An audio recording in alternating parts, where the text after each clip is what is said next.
नमस्कार, सलाम सभी को। आज 7वां दिन है, एक हफ्ता हुआ है हमें यहाँ नमक और पानी पे।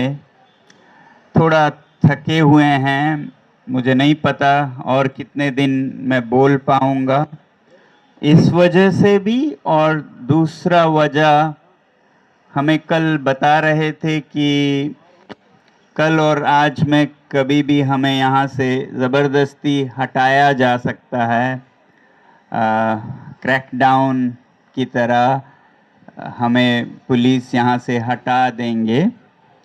तो मैं तो यही सोचता हूँ कि एक शांतिपूर्ण प्रदर्शन जिसमें शांति के अलावा और कुछ भी नहीं है, जो कि एक संविधान का संदेश है, अगर हम यहाँ रहते हैं तो भी मैं कितने देर आप लोगों से बातचीत कर पाऊँगा ये कहना मुश्किल है, मगर जितने दिन भी यहाँ हैं मैं अपील करूँगा कि आप लोग आते रहें और बड़ी संख्या में आकर अपने ही जीवन के लिए, जो युवा हैं अपने ही भविष्य के लिए, और जो बड़े हैं अपने बच्चों के भविष्य के लिए एक ऐसी मांग करें जो आने वाले सालों में, जो शायद आप पर नहीं बीती हो, जो इन 20 बच्चों पर बीती और उनके माता पिता पर बीती, वो आप पर ना बीते, आपके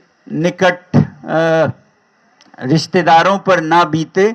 इसके लिए हम ये कर रहे हैं। तो मैं चाहूँगा कि बच्चों की सबसे प्रिय तो माएँ होती हैं, तो माएँ ज़रूर आएँ यहाँ। मुझे अपने माँ की याद आती है, वो कितना मेरा ख्याल रखती थी। तो जिन माँओं के बच्चे हैं अभी 6वीं कक्षा में, 8वीं कक्षा में, 10वीं, आगे उनके बच्चों के साथ यही ना हो, इसलिए मैं अपील करूँगा कि माएँ तो ज़रूर आएँ। नहीं तो आप शायद यही सोचते रह जाएंगे ये तो उन बच्चों की बात है, हमारे साथ तो कुछ हुआ नहीं। याद रखिएगा, यही चीज़ कुछ सालों में आपके बच्चे के साथ भी हो सकता है, मगर तब तक इतनी कठोरता आ चुकी होगी सरकार में कि कुछ नहीं बिगड़ता है और कोई शायद आवाज़ भी ना करे अगर ये नाकामयाब हो जाता है, असफल हो जाता है। तो इसी अपील के साथ, क्योंकि मैं ज़्यादा बोलूं तो थक जाता हूं, मैं आप लोगों को फिर धन्यवाद करता हूं। जो यहाँ आए हैं, जो आएंगे, उनका भी धन्यवाद करता हूं। धन्यवाद।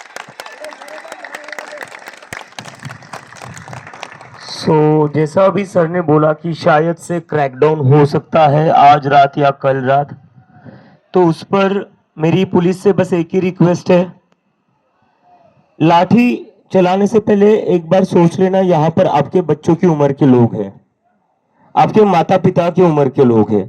तो लाठी चलाने से पहले बस उतना सोच लेना।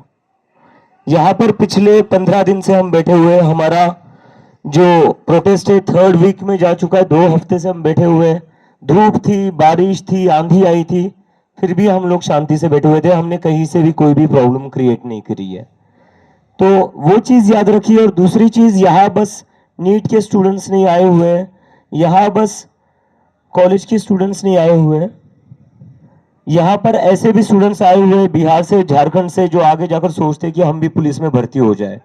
अगर उन बच्चों पर लाठी चलेगी तो सोचिए उन बच्चों को कैसा लगेगा। तो मेरी बस वही रिक्वेस्ट है, हमने तो अपनी तरफ से कुछ नहीं गलत नहीं किया है, हम लोग आप ही के बच्चों के लिए लड़ रहे थे। आपके बच्चे भी नीट और सीबीएसई की एग्जाम दे रहे होंगे, दी होगी, उनको भी परेशानी हुई होगी, हम उनके हक के लिए लड़ रहे थे। तो बस ये चीज याद रखिए, आप भी देश की सेवा कर रहे हैं, हम भी देश की सेवा कर रहे हैं। आप यूनिफॉर्म में करें, हम विदाउट यूनिफॉर्म करें, अलग अलग तरीके से करें, लेकिन काम एक ही कर रहे हैं। और दूसरी चीज मैं कहना चाहता हूं कि पिछले कई दिनों में आपने देखा होगा, कई सारे पार्टी के लीडर्स आए थे हमें सपोर्ट देने के लिए हमारे मुद्दे पर।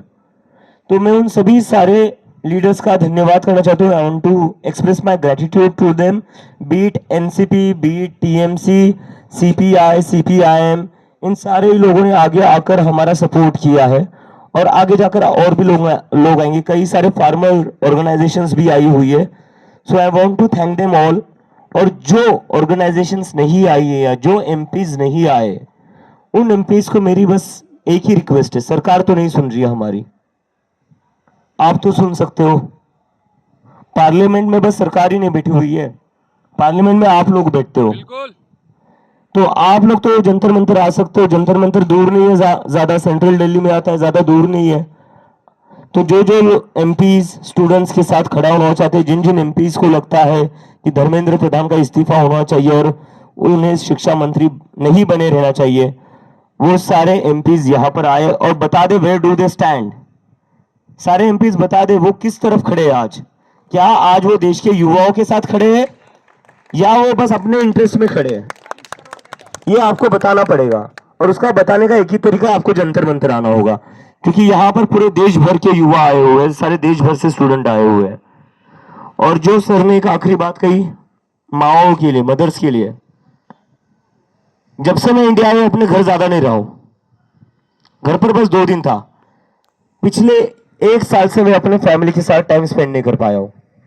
अभी टाइम मिल रहा था मुझे अपने फैमिली के साथ, चाहता तो मैं रह सकता था घर पर आराम से इंडिया आने के बाद, but despite of that I chose to hit the ground. उसके बाद भी मैं पूरा देश घुमा हूं और देश घूमने के बाद पिछले 15 दिन से मैं जंतर मंतर पर बैठा हूं। और मैं झूठ नहीं बोलूंगा, मैंने मेरी मां से बस दो बार बात करी है पिछले 15 दिन में। एक बार आप सब लोगों के सामने वीडियो कॉल किया था, अगर आपको याद है तो। दूसरी बार मैंने कर लिया था जब मैं अपने दोस्त पर घर गया था, तब मेरी माँ थोड़ी इमोशनल हो गई थी और कहीं ना कहीं मैं भी इमोशनल हो गया था, और मुझे वो बीच में नहीं लाना था जब तक हमारी लड़ाई पूरी नहीं हो जाती है।